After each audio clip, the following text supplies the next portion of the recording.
سلام دوستان، امروز با آموزش گل رز در سایز بزرگ 33 سانتی متری همراه ما باشید. نیاز به 3 سایز مختلف گلبرگ‌ها هست، 8 تا کوچیک، 8 تا متوسط و 5 تا بزرگ. برای حالت دهی هم از این وسیله استفاده می‌کنیم.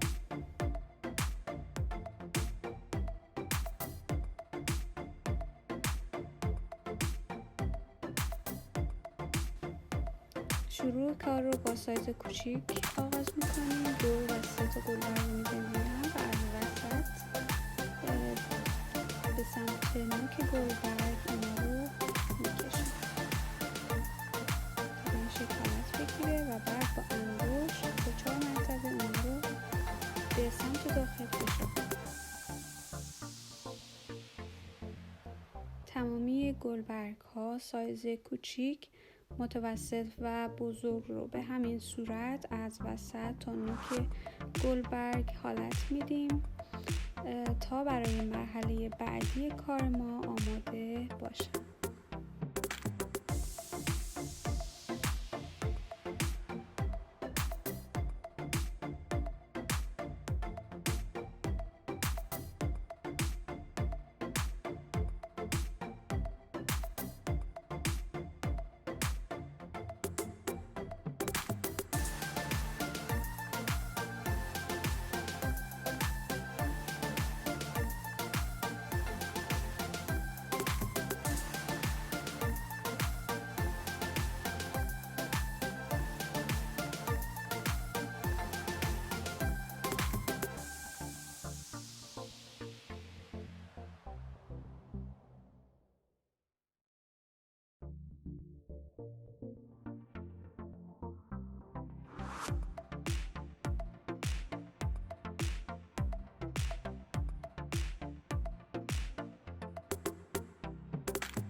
در این مرحله از سایز کوچیک شروع میکنیم کارمون رو. 2 گلبرگ انتهاشون رو به همدیگه وصل میکنیم تا به صورت 4 گلبرگ جفتی داشته باشیم.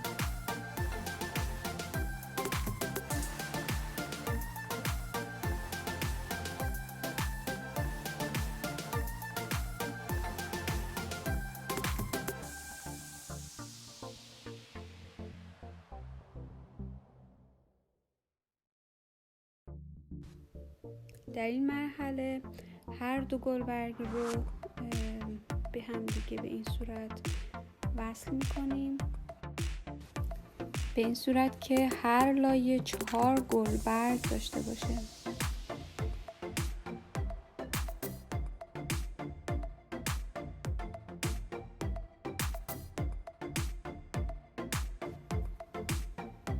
انتهای گلبرگ ها رو یک کمی خم میکنیم و هر 2 گلبرگ رو 2 تا از رو به رو به هم دیگه به این صورت وصل میکنیم.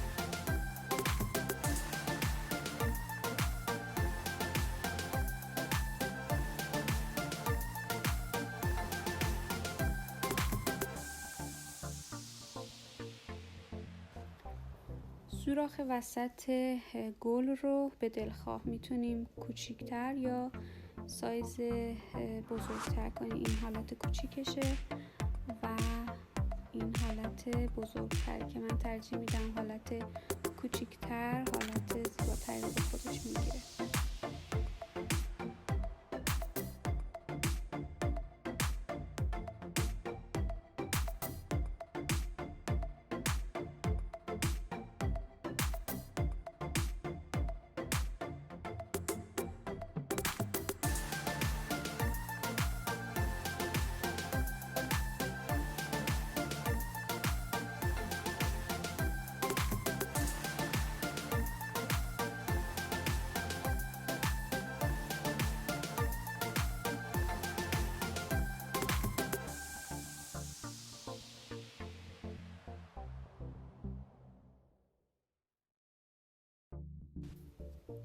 لایه اول رو چسب میزنیم و به لایه دوم متصل میکنیم به این صورت و گلبرگ ها رو دونه دونه به لایه وسطی متصل میکنیم به این صورت.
سایز متوسط رو شروع میکنیم.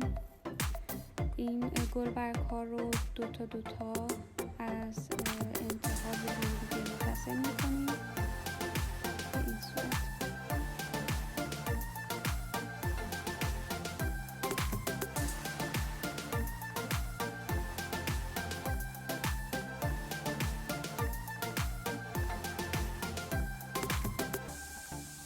این گلبرگ رو باید به حالت برعکس، به حالت پشت قرار بدیم و انتهای سایز متوسط که آماده شده رو به وسط گلبرگ سایز دوم وصل میکنیم به این صورت و هر گلبرگ رو قسمت وسط اون رو یکم چسب میزنیم و به قسمت مرکزی به این حالت متصل میکنیم.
لایه آخر سایز بزرگ هست. گلبرگ‌ها رو در این مرحله دونه دونه و به همون حالتی که لایه دوم رو متصل کردیم انتهاشو چسب میزنیم و متصل میکنیم.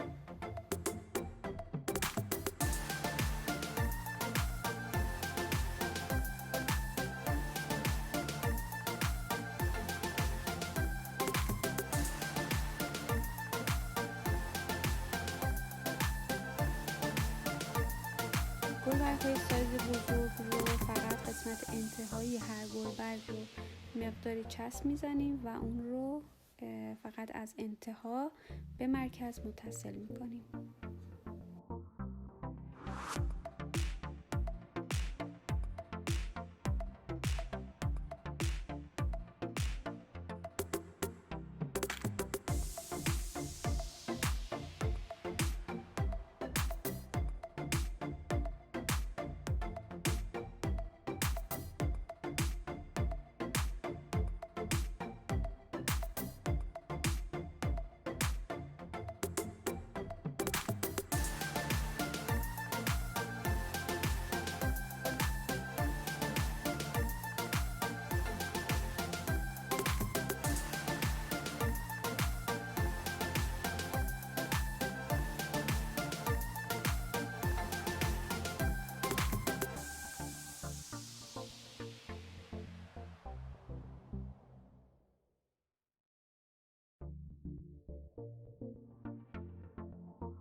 گل ما آماده شد. امیدوارم که لذت برده باشید. برای حمایت از پیج من و کارهای من لطفاً کانال من رو سابسکرایب کنید. روزتون خوش.